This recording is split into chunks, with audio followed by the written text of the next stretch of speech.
এই যে লোকটিকে দেখতে পাচ্ছেন সে লটারি কেটে কোটিপতি হয়ে যায়। কি বন্ধুরা অবাক হচ্ছেন? আসলে সে লটারি কোম্পানির মধ্যে একটা লুপ খুঁজে পেয়েছিল, যার কারণে সে রাতারাতি কোটিপতি বনে যায়। ওই লুপটি ব্যবহার করে সে প্রতিবার জিতে নিত। যেমন ধরুন, সে যদি 1000 টাকার লটারি কিনে দেখা যায় পরবর্তীতে সে 2000 টাকা বা তার বেশি লাভ করে। কিন্তু এমন একটা আইডিয়া যদি আপনার মাথায় চলে আসে তখন আপনি কি করবেন? চলুন দেখে না যাক কি করেছিল এই বৃদ্ধ লোকটি। সিনেমার শুরুতেই দেখা যায় ভোর 5টায় অ্যালার্ম বাজার সঙ্গে সঙ্গে জেরি সেবলি নামের এক ব্যক্তি দ্রুত ঘুম থেকে জেগে ওঠে। তাড়াহুড়া করে তৈরি হয়ে অফিসের জন্য গাড়ি নিয়ে বেরিয়ে পড়ে। ঠিক এভাবে 42 বছর ধরে তিনি এই একই নিয়ম ফলো করে আসছেন। কিন্তু কে জানত আজই হবে তার এই দীর্ঘদিনের রুটিনের শেষ দিন। জেরি একটি কর্নফ্লেক্স ফ্যাক্টরিতে কাজ করে, আর আজই ছিল সেখানে তার চাকরির শেষ দিন। অর্থাৎ আজ তাকে অবসরে পাঠানো হচ্ছে। ফ্যাক্টরি থেকে বিদায় নিয়ে বাসায় ফেরার পর জেরির পরিবার এবং প্রতিবেশীরা মিলে তার অবসর জীবন উদযাপনের জন্য একটা পার্টির আয়োজন করে। পার্টি শেষে পরিবারের সবাই জেরিকে বাড়ির সামনে নিয়ে যায় এবং তাকে সারপ্রাইজ হিসেবে একটি ফিশিং বোট উপহার দেয়। তাদের উদ্দেশ্য ছিল জেরি যেন অবসর সময়টা মাছ ধরে আনন্দে কাটাতে পারে। কিন্তু জেরি এতে খুব একটা খুশি হতে পারে না, কারণ সে সবসময় একটি নির্দিষ্ট রুটিন এবং কর্মব্যস্ত জীবনের মধ্যেই থাকতে বেশি পছন্দ করত। অলস সময় কাটানো ছিল তার স্বভাবের বাইরে। বেশ কিছুদিন পার হয়ে যায়। একদিন জেরি তার এক বন্ধু যে ট্রাভেল এজেন্ট হিসেবে কাজ করত তার অফিসে যায়, এটা জানতে যে তার জমানো টাকার উপরে কতটুকু লাভ বা ইন্টারেস্ট এসেছে। সেখানে গিয়ে সে জানতে পারে যে দীর্ঘ সময় খুবই সামান্য পরিমাণে মুনাফা হয়েছে। তখন তার বন্ধু তাকে স্টক মার্কেটে ইনভেস্ট করার পরামর্শ দেয় এবং বলে যে এতে অনেক বেশি লাভ হতে পারে। কিন্তু জেরি গণিতে খুবই দক্ষ এবং বিচক্ষণ মানুষ ছিল। সে মনে করে যে এটা একটা জুয়ার মতো, তাই সে এমন ঝুঁকি নিতে রাজি ছিল না। এরপর জেরি তার সেই ফিশিং বোট নিয়ে নদীতে মাছ ধরার জন্য নেমে যায়। কিন্তু সেখানে ঘটে এক বিপত্তি। বোটটি নামানোর সময় তার পিকআপ ভ্যানটি পিছলে নদীর দিকে নামতে শুরু করে। গাড়ি বাঁচাতে গিয়ে সে দ্রুত উঠে ড্রাইভ করে এবং বোটের মোটরের সঙ্গে ধাক্কা লেগে সেটি ভেঙে যায়। নিজের ওপরে সে বিরক্ত হয় এবং রাগের মাথায় জেরি বোটটিকে ওখানে ফেলে রেখে সোজা একটা ক্যাফেতে গিয়ে বসে। সেখানে বসা অবস্থায় টেবিলের উপরে থাকা উইনফল লটারির একটি টিকিটের দিকে তার নজর পড়ে। জেরি যেহেতু গণিতে তুখোর, তাই লটারির নিয়মগুলো তার মাথায় কিছু একটা ঘুরপাক খেতে শুরু করে। সে সঙ্গে সঙ্গে কাগজ কলম নিয়ে হিসাব করতে বসে যায়। বেশ কিছুক্ষণ অঙ্ক করার পর সে লটারির নিয়মে একটা লুপ খুঁজে পায়। সে বুঝতে পারে যদি নির্দিষ্ট পরিমাণে লটারির টিকিট কেনা হয় তবে গাণিতিক নিয়ম অনুযায়ী হারার সম্ভাবনা নেই এবং নিশ্চিতভাবে জয়লাভ করা সম্ভব। এরপর জেরি তার সেই বন্ধুর কাছে গিয়ে জেতার সম্ভাবনা বা কোন কোন নম্বরগুলো আসতে পারে তা নিয়ে আলোচনা শুরু করে। কিন্তু তার বন্ধু জেরির এই গাণিতিক হিসেবে পাত্তাই দেয় না এবং সেগুলো হেসেই উড়িয়ে দেয়। জেরি পরদিনই সরাসরি ব্যাংকে গিয়ে তার অ্যাকাউন্ট থেকে $2000 তুলে নেয়। যাওয়ার সময় সে বেশ আত্মবিশ্বাসের সঙ্গে ব্যাংকের ক্যাশিয়ারকে বলে যে আগামী সপ্তাহে সে অনেকগুলো টাকা জমা দিতে পারবে। পরদিন সকালে জেরি ফ্রেশ হয়ে পাশের একটা দোকানে যায় যেখানে লটারি কাটার মেশিন রয়েছে। সেখানে গিয়ে সে একসঙ্গে $2000 লটারি কেনে। এত টাকার টিকিট একসঙ্গে কিনতে দেখে দোকানের মালিক বেশ অবাক হয়ে যায়। জেরি টিকিটগুলো নিয়ে বাসায় ফিরে আসে। রাত হলে টিভির সামনে বসে লটারির ড্র দেখার জন্য অপেক্ষা করতে শুরু করে। ড্র যখন শুরু হয়ে যায় তখন সে জয়ী নম্বরগুলো খাতায় নোট করে। এরই মধ্যে জেরির স্ত্রী মার্জা বাসায় ফিরে আসে। জেরি লটারির ব্যাপারটা মার্জার কাছ থেকে লুকিয়ে রাখতে চেয়েছিল, কিন্তু মার্জা জেরির চোখে মুখে এক ধরনের অস্থিরতা লক্ষ্য করে। সে বুঝতে পারে জেরি নিশ্চয়ই কোনো কিছু একটা লুকাচ্ছে, কিন্তু কোনো প্রশ্ন না করে সে সোজা ঘরে চলে যায়। মার্জা চলে যাওয়ার পর জেরি দ্রুত স্টোররুমে গিয়ে তার টিকিটের সঙ্গে জয়ী নম্বরগুলো মেলাতে শুরু করে। কিন্তু হিসেব শেষে দেখতে পায় লাভের বদলে তার উল্টো বেশ কিছু টাকা লস হয়ে গেছে। জেরি কিছুতেই বুঝতে পারছিল না যে তার হিসেবে কোথায় ভুল হলো। পরদিন জেরি যখন এক প্রতিবেশীর সঙ্গে তাস খেলছিল তখনও সে খুবই অমনোযোগী ছিল। তার মাথায় শুধু ওই লটারির লুফলটাই ঘুরপাক খাচ্ছিল। মার্জা বিষয়টি বুঝতে পেরে নির্জনে জেরিকে এর কারণ জিজ্ঞাসা করে, কিন্তু জেরি এবারও সত্যটা না বলে আফসোস করে বলে, আমি একটা বিশাল বড় সুযোগ হারিয়ে ফেলেছি। মার্জা ভাবে জেরি হয়তো তার চাকরি বা অবসর নিয়ে মন খারাপ করেছে, তাই সে আর বেশি কথা বাড়ায় না। হঠাৎ মার্জার সাথে গল্প করার সময় জেরির মাথায় আসে যে সে আসলে হিসেবে কোথায় ভুল করেছিল। নিজের ভুলটা বুঝতে পেরে জেরি খুবই উত্তেজিত হয়ে যায়। পরদিন জেরি আবারও ব্যাংকে যায়। সেখানে সে ক্যাশিয়ারকে বলে যে সে লটারির হিসেবে একটা ভুল করেছিল। সে আসলে প্রবাবিলিটির হিসাব ধরেনি। ক্যাশিয়ার মেয়েটি যখন জানায় যে সে অঙ্ক তেমন একটা পছন্দ করে না, তখন জেরি তাকে বোঝানোর জন্য একটা কয়েন বা মুদ্রা বের করে। সে বলে এই কয়েনটি যদি তুমি অল্প কয়েকবার টস ধরো তবে হয়তো এক পিঠ আসার সম্ভাবনা 60% আর অন্য পিঠ আসার সম্ভাবনা 40%। অর্থাৎ এখানে ভাগ্যের উপরে অনেক কিছুই নির্ভর করে। কিন্তু তুমি যদি এই একই কয়েন 5000 বার বা তার বেশি টস ধরো তখন দেখবে দুই পিঠ আসার সম্ভাবনা প্রায় সমান সমান হয়ে গেছে। জেরি ক্যাশিয়ারকে বোঝানোর চেষ্টা করে যে এই লটারিতে নিশ্চিত লাভ করতে হলে অল্প ইনভেস্টমেন্ট করলে চলবে না। ইনভেস্ট যত বড় হবে গাণিতিক নিয়মে জেতার সম্ভাবনা তত বেড়ে যাবে এবং ঝুঁকি তত কমে আসবে। সে বুঝতে পারে বড় অঙ্কের মুনাফা পেতে হলে তাকে এবার বড় কোনো ঝুঁকি নিতেই হবে। ব্যাংকের ক্যাশিয়ারের সঙ্গে কথা বলার পর জেরি আবারও বড় ঝুঁকি নেয়। সে ব্যাংক থেকে $8,000 তুলে নেয় এবং সেই পুরো টাকা দিয়ে লটারির টিকিট কিনে ফেলে। এবার তার গাণিতিক হিসেবে একদম ম্যাজিকের মতো কাজ করে যায়। জেরি লটারি থেকে মোট $15,000 লাভ করে। এতগুলো টাকা কোথায় রাখবে তা নিয়ে জেরি চিন্তায় পড়ে যায়। শেষমেশ সে রান্নাঘরে রাখা একটা পপকর্ন রাখার কৌটার ভেতরে টাকাগুলো লুকিয়ে রাখে। এই খুশিতে সে ঘরের পরিবার এবং প্রতিবেশীদের নিয়ে ছোটখাটো একটা পার্টির আয়োজন করে। পার্টির মাঝখানে জেরি হঠাৎ করে দেখতে পায় তার নাতনি সে পপকর্নের বক্সটি নিয়ে বাইরে চলে যাচ্ছে। জেরি আতঙ্কিত হয়ে দ্রুত দৌড়ে গিয়ে নাতনিকে বুঝিয়ে বক্সটি নিয়ে নেয় এবং সাবধানে টাকাগুলো সরিয়ে অন্য একটা বাক্সে লুকিয়ে রাখে। রাত গভীর হলে মার্জা জেরিকে জিজ্ঞাসা করে প্যাকেটের ভেতরে ওটা কী ছিল। জেরি ভাবে মার্জা নিশ্চয়ই লটারিতে জেতা টাকাগুলো দেখে ফেলেছে, তাই সে আর না লুকিয়ে সততা স্বীকার করে নেয় এবং জানায় যে লটারি থেকে $15,000 জিতে নিয়েছে। শুনে মার্জা আকাশ থেকে পড়ে, কারণ মার্জা আসলে রান্নাঘরে লুকিয়ে রাখা মিষ্টি প্যাকেটের বিস্কুটের কথা জিজ্ঞাসা করেছিল। জেরির সুগার থাকায় তার মিষ্টি খাওয়া বারণ, তবুও সে মাঝে মধ্যে লুকিয়ে লুকিয়ে মিষ্টি খেত। মার্জা আসলে সেই কথা জিজ্ঞাসা করতে গিয়ে লটারির এই বিশাল রহস্য জেনে যায়। জেরি তখন মার্জাকে পুরো বিষয়টা খুলে বলে কিভাবে তিনি গণিতের ফর্মুলা ব্যবহার করে এই টাকা জিতেছেন। মার্জা অবাক হয়ে জিজ্ঞাসা করে, তুমি এটা আমাকে আগে বলনি কেন? জেরি জানায় সে ভেবেছিল মার্জা হয়তো জুয়া খেলা ভেবে রাগ করবে, কারণ বাকি জীবন কাটানোর মতো পর্যাপ্ত পরিমাণ তাদের কাছে টাকা ছিল। কিন্তু মার্জের উত্তর ছিল একদম অন্যরকমের। সে বলে, গত 40 বছর ধরে এভাবেই সাধারণ জীবনযাপন পার করেছি। মৃত্যুর আগ পর্যন্ত কি এভাবেই সংগ্রাম করে যেতে হবে? যখন একটা সুযোগ সামনে এসেছে তখন সেটা কাজে লাগানো উচিত। মার্জের সমর্থন পেয়ে জেরি আরও সাহসী হয়ে যায়। পরদিন তারা দুজনে মিলে সেই $15,000 দিয়ে লটারির টিকিট কিনতে দোকানে যায়। কিন্তু সেখানে গিয়ে দেখতে পায় চরম দুঃসংবাদ। দোকান থেকে সেই লটারি মেশিনটি সরিয়ে নেওয়া হয়েছে। এমনকি এই শহরে আর কোনো দোকানে এই মেশিন নেই। খোঁজ নিয়ে তারা জানতে পারে এখন টিকিট কিনতে হলে তাদের পাশের রাজ্য ম্যাসাচুসেটসে যেতে হবে। তারা তাদের বন্ধু ট্রাভেল এজেন্ট স্টিভের কাছে যায়। স্টিভ জানায় সেখানে যেতে হলে একটানা 10 ঘন্টার পথ পাড়ি দিতে হবে। লাভের আশায় জেরি ও মার্জ দুজনেই এই দীর্ঘযাত্রা পাড়ি দেওয়ার জন্য রাজি হয়ে যায়। মজার ব্যাপার হলো স্টিভ আগে জেরির কথা বিশ্বাস না করলেও এখন $15,000 জেতার কথা শুনে সেও $1,000 দিয়ে দেয় বিনিয়োগ করার জন্য। বাসায় ফিরে জেরি এবং মার্জ 3 দিনের জন্য প্রয়োজনীয় পোশাক এবং খাবার গুছিয়ে নেয় এবং তাদের নতুন অভিযানে বেরিয়ে যায়। জেরি ও মার্জ তাদের পিকআপ ভ্যানে করে সেই দীর্ঘ 10 ঘন্টার যাত্রা শুরু করে। এই শহরে পৌঁছে তারা একটা ছোট দোকানে গিয়ে $16,000 দিয়ে মোট 8,000 টিকিট কিনে আনে। কিন্তু দোকানের মালিক বিল জানায় তার এক মেশিনে ঘন্টায় 1,000 টিকিট ছাপানো সম্ভব, অর্থাৎ 8,000 টিকিট পেতে হলে তাদেরকে পুরো 2টা দিন পার হতে হবে। জেরি ও মার্জ দমে না গিয়ে বরং দোকানের মালিককে সাহায্য করতে শুরু করে এবং সারাদিন ধরে টিকিটগুলো ছাপিয়ে নেয়। রাতে হোটেলে ফিরে তারা জয়ী নম্বরগুলো মেলাতে শুরু করে। সারা রাত জেগে হিসাব করার পর তারা দেখতে পায় যে এবার তাদের মোট $21,043 লাভ হয়েছে। এত টাকা লাভ দেখে মার্জা খুশিতে আত্মহারা হয়ে যায়। মার্জ ভাবছিল এই গোপন ফর্মুলা শুধু তারাই জানে, কিন্তু জেরি মনে মনে আন্দাজ করেছিল যে তার মতো হয়তো আরও কেউ এই লুফুলটি খুঁজে পেয়েছে। জেরির ধারণায় ঠিক ছিল। অন্যদিকে হার্ভার্ড বিশ্ববিদ্যালয়ের টেইলর নামের এক তরুণকে দেখানো হয়। আসলে সে একটা প্রজেক্ট নিয়ে কাজ করার সময় ঠিক একই রকমের গাণিতিক ত্রুটি বা লুফুল খুঁজে পায়। সেও তখন জেরির মতো হিসাব করতে শুরু করে। জেরি এবং মার্জ বুঝতে পারে যে বড় আকারে লাভ করতে হলে বড় অঙ্কের ইনভেস্টমেন্ট প্রয়োজন। তারা পরিকল্পনা করে যে শুধু নিজেরা নয়, তাদের শহরে পরিচিত মানুষ ও বন্ধুদেরকেও এই লটারিতে যুক্ত করবে। জেরি তখন একটা ইনভেস্টমেন্ট এজেন্সি খুলে বসে। সে সবাইকে জানায় যে প্রত্যেকে $500 করে ইনভেস্ট করলে সে লাভের টাকাসহ মূলধন ফিরিয়ে দেবে।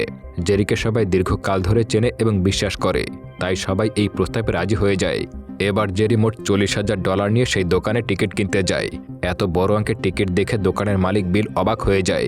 জেরি বিলকে বোঝায় যে টিকিট ছাপাতে অনেক বেশি সময় লাগে এবং এতে বিলের অনেক কাস্টমারদের সমস্যায় পড়তে হয়।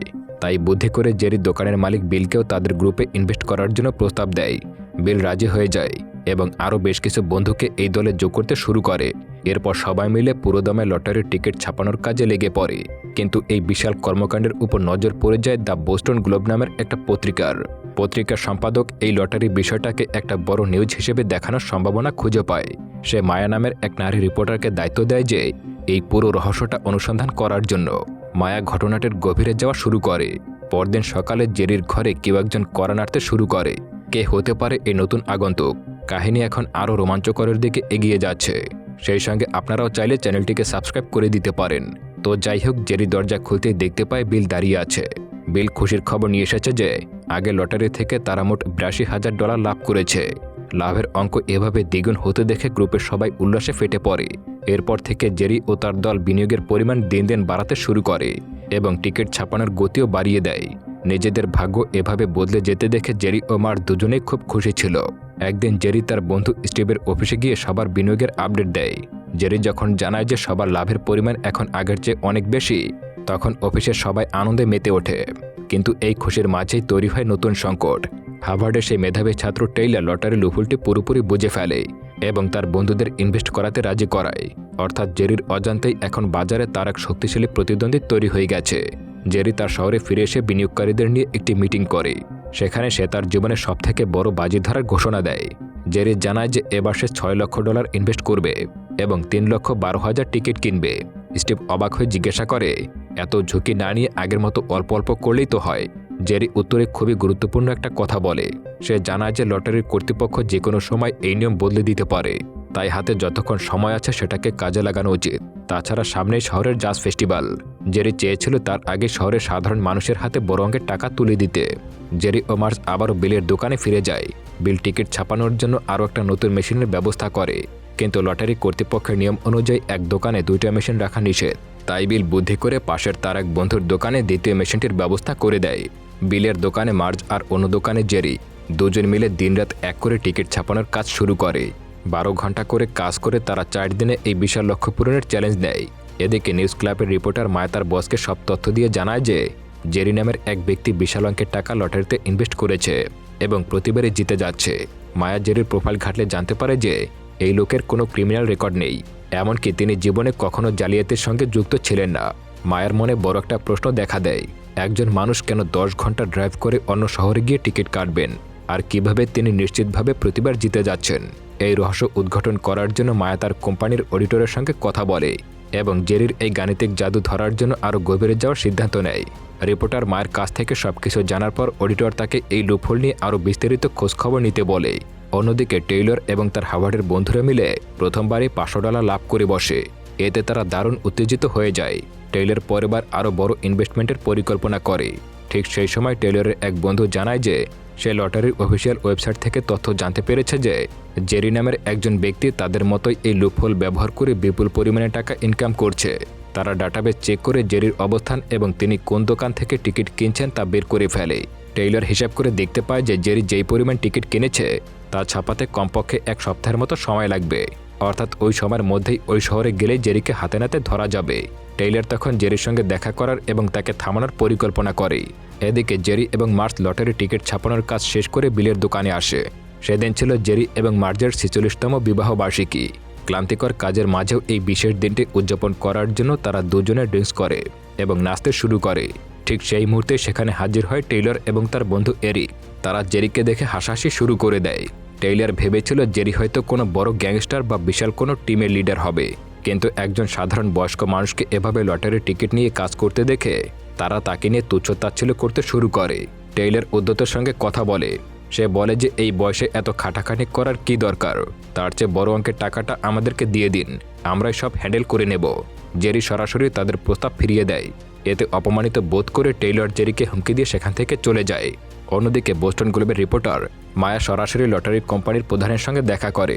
মায়া তাকে জানায় যে মিশিগানের এক ব্যক্তি প্রতিনিয়ত মিলিয়ন মিলিয়ন ডলার লটারি জিতছে। মায়া জানতে চায় কর্তৃপক্ষ এই বিষয়ে কিছু জানে কিনা। মিস্টার গ্রোগিও বিষয়টা শুনে বেশ বিরক্ত হয়ে যায়। সে কিছুটা এড়িয়ে যাওয়ার ভঙ্গিতে বলে, আমরা তো এই স্টেট বা রাজ্যের অনেক স্কুলে মোটা অঙ্কের ডোনেশন দিয়ে থাকি, এখন কেউ একজন সিস্টেম ব্যবহার করে টাকা জিতছে বলে এত হইচই কেন? মূলত লটারি কর্তৃপক্ষ তাদের বিক্রির পরিমাণ বেড়ে যাওয়ায় বিষয়টা নিয়ে তেমন একটা মাথা ঘামাতে চাইছিল না। জেরি যখন মিশিগানে নিজের বাড়ির পাশের ক্যাফেতে যায়, সেখানে হঠাৎ টেইলরকে বসে থাকতে দেখতে পায়। টেইলর এবার আরও ভয়ঙ্কর রূপ নেয়। সে জেরিকে হুমকি দিয়ে বলে যে সে লটারি সার্ভার হ্যাক করে জেরির বাড়ির ঠিকানা, ব্যাংক অ্যাকাউন্ট এমনকি ব্যক্তিগত সব তথ্য চুরি করে নিয়েছে। সে চাইলে মুহূর্তের মধ্যে জেরিকে ফতুর করে রাস্তায় বসিয়ে দিতে পারে। টেইলরের এমন ডিজিটাল হুমকিতে জেরি ভয় পেয়ে যায়। সে নিজের এবং শহরের সাধারণ মানুষের নিরাপত্তার কথা ভেবে লটারি খেলা বন্ধ করার সিদ্ধান্ত নেয়। জেরি তার ইনভেস্টরদের ডেকে জানায় যে লটারির সিকিউরিটি সিস্টেম আপডেট করা হয়েছে, তাই এখন জেতা খুবই কঠিন। এই খবর শুনে শহরের সবাই হতাশ হয়ে যায়। জেরি যখন সব ছেড়ে দেওয়ার সিদ্ধান্ত নিচ্ছিল তখনই গল্পের মোড় ঘুরিয়ে দেয় এই ক্যাফের বারটেন্ডার এবং জেরির ছেলে। জেরি আর টেইলরের কথোপকথন বারটেন্ডার শুনে ফেলেছিল এবং সে জেরির ছেলেকে সব সত্যি কথা জানিয়ে দেয়। জেরির ছেলে এসে তাকে বোঝায় যে তার এই লটারির কারণে শহরের মানুষ আবার নতুন করে স্বপ্ন দেখতে শুরু করেছে। অবসরের পর তারা আয়ের একটি পথ খুঁজে পেয়েছে। একজন ভার্সিটি পূর্ব বাচ্চার হুমকিতে এভাবে পিছিয়ে যাওয়া উচিত নয়। এরপর জেরির স্ত্রী মার্জা এসে তাকে সাহস দেয়। সে বলে জীবনে কোনো সমস্যা এলে সমাধান না করে হাল ছেড়ে দেওয়া একদমই ঠিক না। স্ত্রী আর ছেলের কথায় জেরি পুনরায় সাহস ফিরে পায় এবং লটারি চালিয়ে যাওয়ার সিদ্ধান্ত নেয়। পরদিন সকালে সে মার্জাকে নিয়ে বের হয় এবং বিশাল অঙ্কের টিকিট কিনে ফেলে। জেরির এই বিশাল বিনিয়োগের কারণে টেইলরের গ্রুপটি সেই সপ্তাহে বেশি একটা লাভ করতে পারে না। হেরে গিয়ে টেইলর প্রচণ্ড ক্ষেপে যায়। সেবার জেরিকে টিক্কা দেওয়ার জন্য $1 মিলিয়ন টিকিট কেনার পরিকল্পনা করে। এত টাকা জোগাড় করতে সে তার বাবার বন্ধুদের কাছে যায়। সে তার লটারির পুরো প্রসেসটা বুঝে বলে এবং ইনভেস্ট করাতে রাজি করায়।